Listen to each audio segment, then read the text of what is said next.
So, as we're on the eve of a lockout by Canada Post against the Union, I'm left kind of wondering if my book's going to arrive before the lockout on Friday, I guess.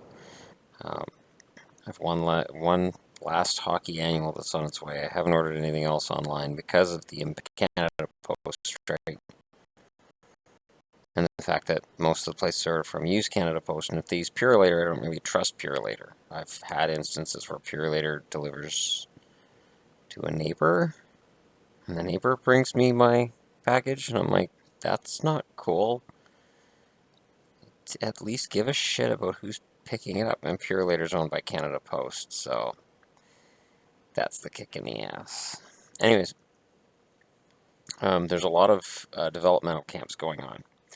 Apparently, Thomas Chabot showed up to camp for the Senators, and they're not impressed. But it's just development camp, and he's probably viewing it that way. He just has to make sure they don't think he's viewing it that way. So, if they're not impressed with him, that doesn't necessarily mean he's not going to make the team in the fall. It's a kick in the ass. And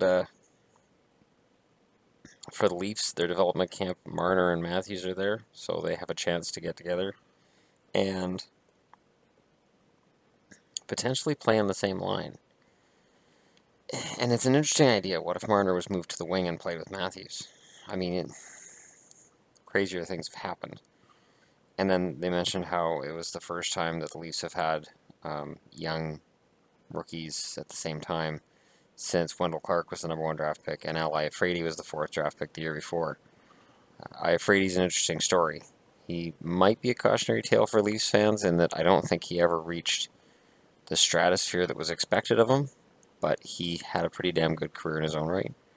Remember, he played pretty well in Boston. I liked him quite a bit as a Bruin. And he was a good player.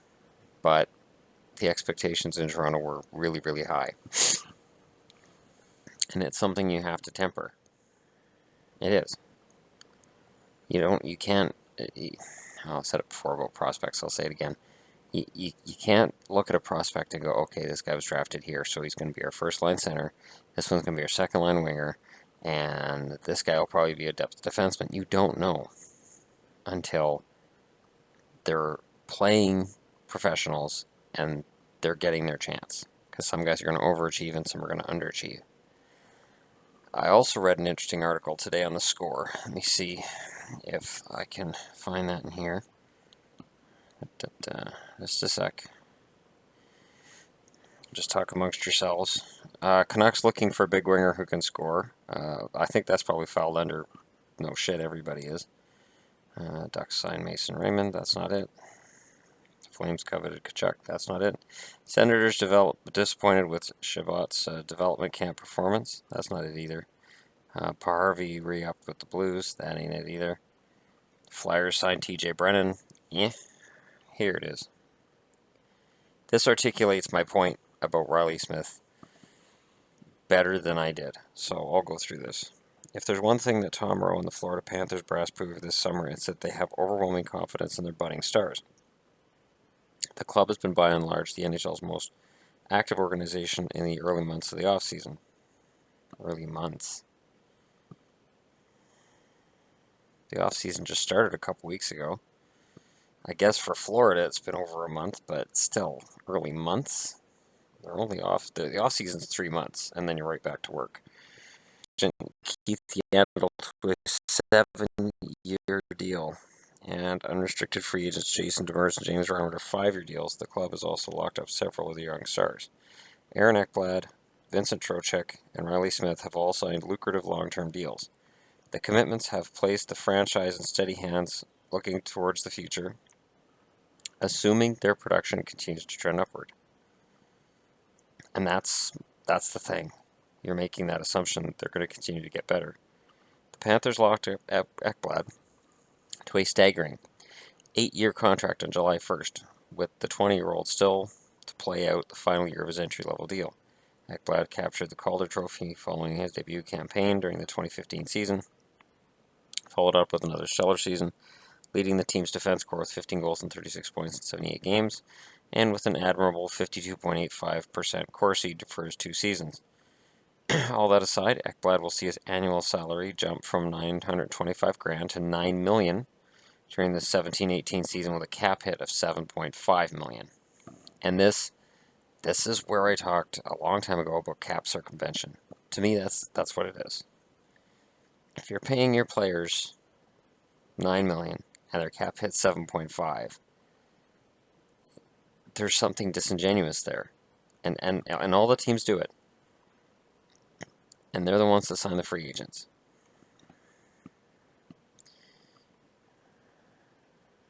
Yeah. And Ekblad signed until the 24-25 season. Trocheck, like Ekblad, was locked up long-term as well, inking a 6-year contract that will pay him an annual average of $4.75 million and max out at $6.26 million in his final year. The 22-year-old is coming off what was by far his most productive season, hitting the 25-goal plateau in his first full season in the NHL, 53 points. Prior to the past season, he'd never managed to dress in more than 50 games and never scored more than 7 goals in a single campaign. There's an inherent danger there. And it's fine to glad hand now and all pat Florida on the back and say, oh, this is great. Now enter Smith, who also hit the 25-goal mark for the first time while hitting the 50-point mark for the second occasion. He also shined in the playoffs, leading the team with 4 goals and 4 assists in 6 games. After playing just his first season with the franchise, the team extended Smith through 21-22 with a 5-year deal that will kick in 17-18 with an average of $5 million a year. Keep in mind that Jonathan Huberdeau will be a restricted free agent at the conclusion of next season and has fared better statistically than Smith, and an equal, if not greater, contract is likely coming down the pipeline for him as well. Without factoring in Huberdeau and Nick Bjugstad, who signed until the 2021 season with a cap hit of $4.1 million, the Panthers have $17.25 million committed to 3 guys who have just over 7 years of NHL experience. The team also sits with over $59 million combined for the 17-18 season, with 10 players set to become restricted or unrestricted free agents. That being said, all 3 are under the age of 25 and coming off career years. During the team's recent postseason run, the trio played magnificent minutes, over 25 a night, including Trocheck, who averaged 33 minutes of ice time. If the 3, in addition to the rest of the young group of Panthers, can continue to improve and play significant roles, Florida will undoubtedly have one of the young league's strongest cores for the foreseeable future. But there's so much risk. So much risk in that they have $17.25 million committed to 3 guys who have 7 years of NHL experience. That's crazy. It's and and people will defend these contracts, and people have defended a lot of contracts over the years.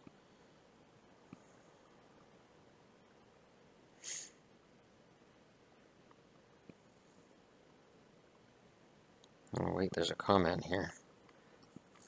I could load it, but I'm going to leave it. And a friend of mine is working on Young Stars games, and us going to see the Young Stars play this year, because now I've got this channel, why not? Anyways, just stretching. Work was brutal today. But yeah, it's a lot of money that Florida's spending on a small core, and none of these guys have proven over an extended period of time. And that's how it used to work. You would work through your 3-year entry level deal. Then you'd have your bridge contract. So after your entry level deal, you have your bridge contract worth $2.5 million for 2 years. And then it would be decided, okay, where's this player and what is he worth? And then after that, you'd see the big contract come up. These days, it's a guy's in his contract year. He has a big year statistically. He gets paid a mint. And then 3 years down the road, people are like, what the hell are they giving that money for? The guy's a bum. Look no further than Dave Bolland. Bolland, at the time he was signed, nobody argued that he wasn't worth it at the time, because He'd won Stanley Cups. He looked great at both ends of the ice. He was big, he was strong, he was whatever. But time is a strange thing, and there are things that are going to happen to these guys along the lines of injuries and whatever else. It's a lot of money to give somebody who hasn't played a lot of hockey in the NHL. Oh, Canucks development camp. U11's getting lots of attention. Of course, that's not a surprise. And development camp is just to take a look at these guys and see where they're at. This isn't even rookie camp yet. This is just the idea of, okay, which one of these kids do we want to keep? So for the guys who've been drafted who are coming into this, it's just a chance to work out and get to know the staff and familiarize themselves with the organization and make a good impression, yes. But in general, it's just the beginning. So rookie camp happens after. The Canucks rookies do the grouse grind every year, which I want to do this summer with my kid, but I can't talk him into it. I want to do it. I want to do it, and if I can get my camera to broadcast live from Grouse, I will. I don't think it would be possible. I really doubt I'm going to have a Wi-Fi signal there, and free Wi-Fi is unlikely, but it would be pretty funny to do the Grouse grind with a camera in my hand, along the lines of, I think I'm going to die is probably what would come out of my mouth right near the top of it. But it's a good time of year for rookies. It's a good time for prospects. And it shows how this is a year-round thing. The games aren't being played until middle of October, but you don't stop training. You don't stop working. Like, for instance, in the Maple Leafs prospect camp, I was reading Anthony Berder's there. Anthony Berder was a 7th-round draft pick a couple years back by New Jersey. And he was drafted merely because his father was leaving the New Jersey organization, and it was a gesture to Martin Berder. And Martin Berder got to announce the draft pick of his son. And, it was a touching story.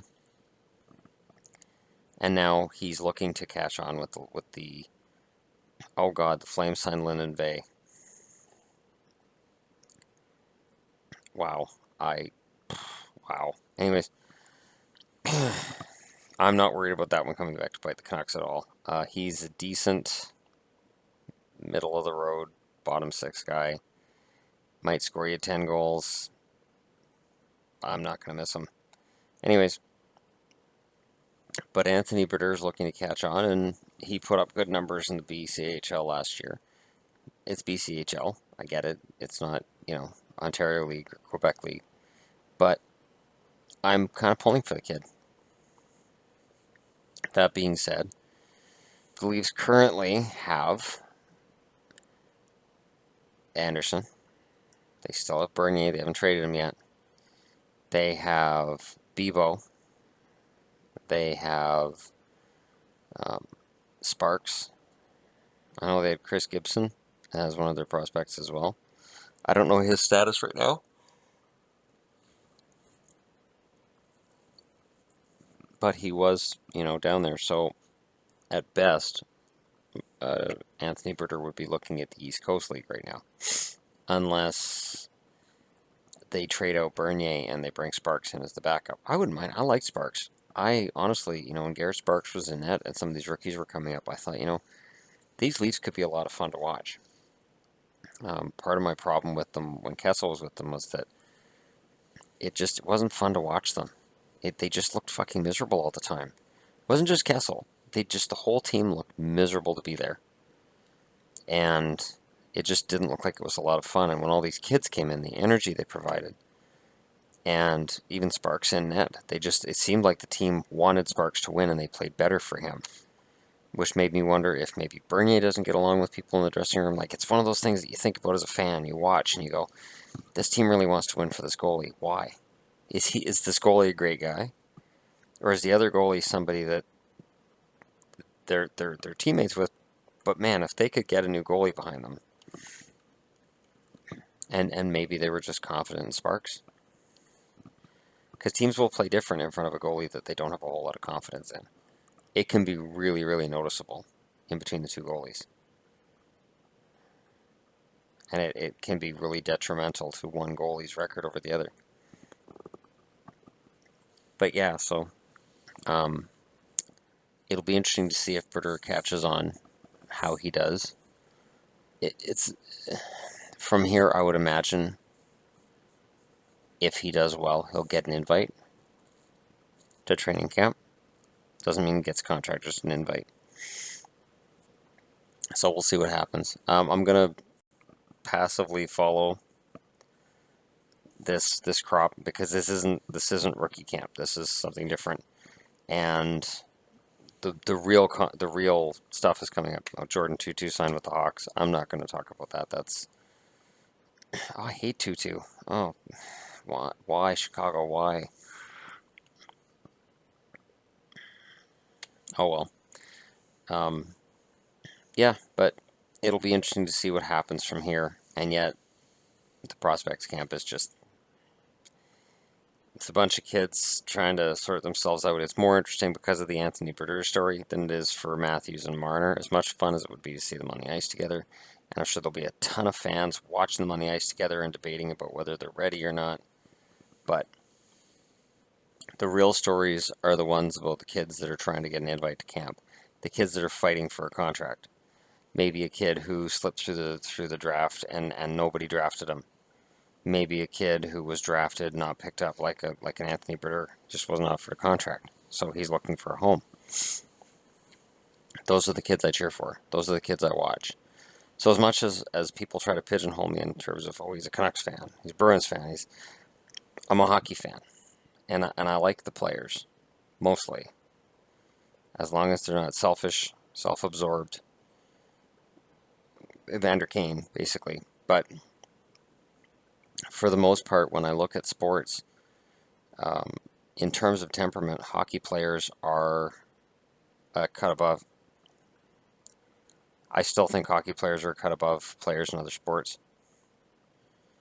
The only exceptions might be, like golf and tennis where it's individuals, so it's a totally different feeling.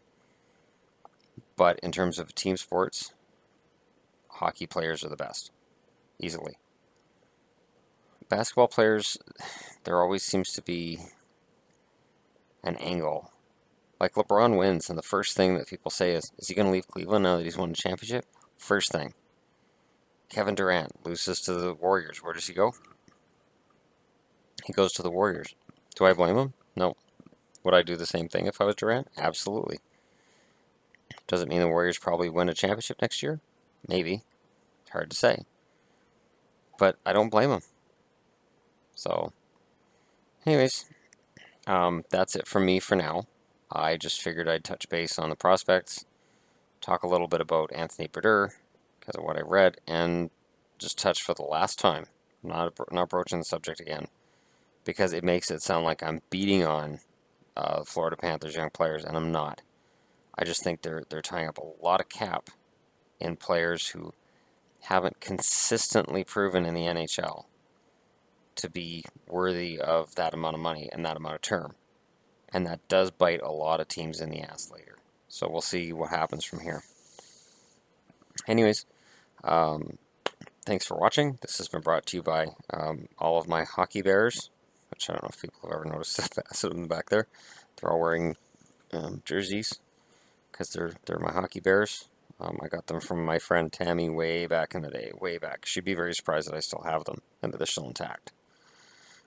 There was one bear I didn't get, and I believe it was Colorado, because I couldn't feel good about all of my bears having Colorado. I have Montreal, no Colorado, because at the time, I hated Colorado. That was about 12 years ago.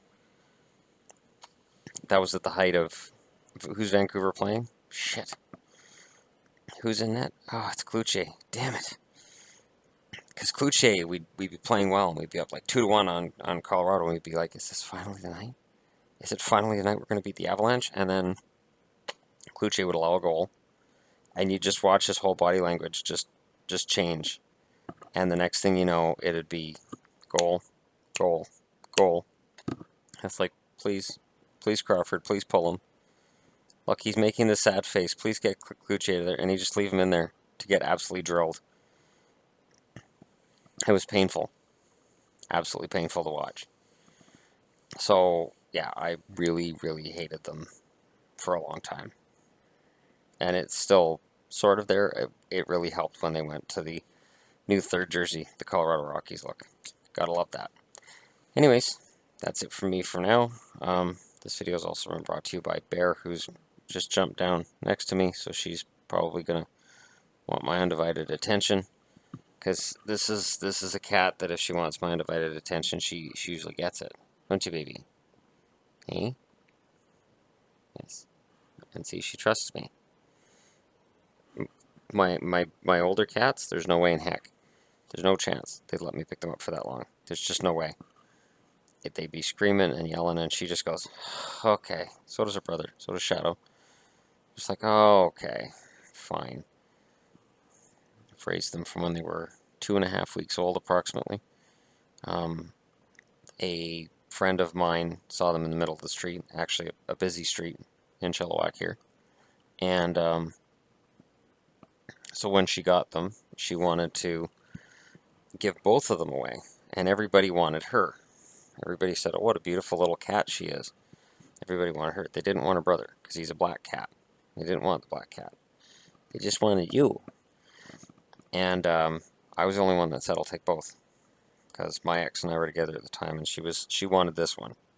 Yeah, she wanted you. I was the only one that wanted the black cat. And he's the most affectionate, rambunctious, rebellious asshole of a cat I've ever had. And he suffocates me in my sleep.